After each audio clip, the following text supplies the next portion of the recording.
The most appealing part about spoofing the paranormal horror genre for me is that I am a complete horror movie fanatic. I love them. My first horror movie I ever saw was Pet Sematary when I was 7 years old. Don't know if that's bad parenting or not, probably was. Being said, I'm just such a huge fan, and when you watch so many of them, you really start to notice some things that are so telltale of a thriller.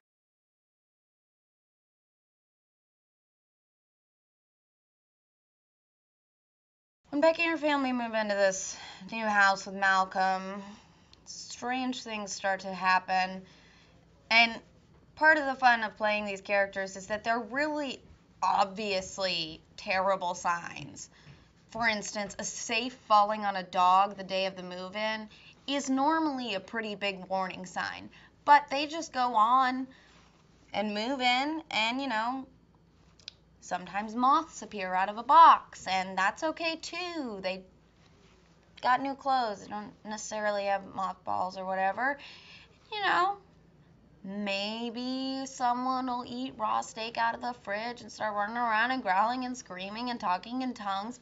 But again, people sleepwalk. It's probably normal. So it's just like the disregard of really obvious things.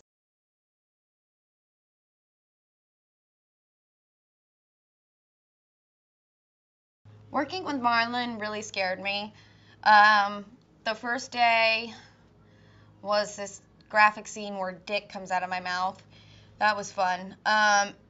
So that's a day to be nervous. I'm not normally nervous on first days anymore, but that was sort of a weird thing. And it's CGI, so you're kind of like, I don't know, it's a very weird scene to film first up, and you're oddly self-conscious. Not oddly at all, totally to be expected.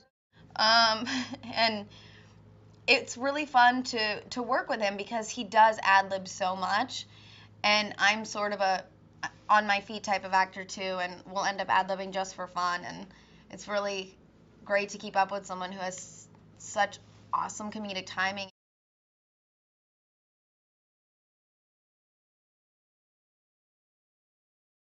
The night that we finished my deal for this movie, Rick actually called me and was, like, hey, we're super excited to, have you on board, and we want a really PC set. And I'm like, did you say you want a PC set? And he's like, no. Oh, God, no. I said easy. I'm like, oh, okay, because I thought he was a PC, and I was like, I don't think so.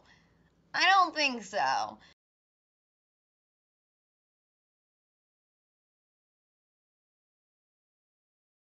Some of the more outrageous things that my character does when she's possessed is she's a vegetarian and she eats meat.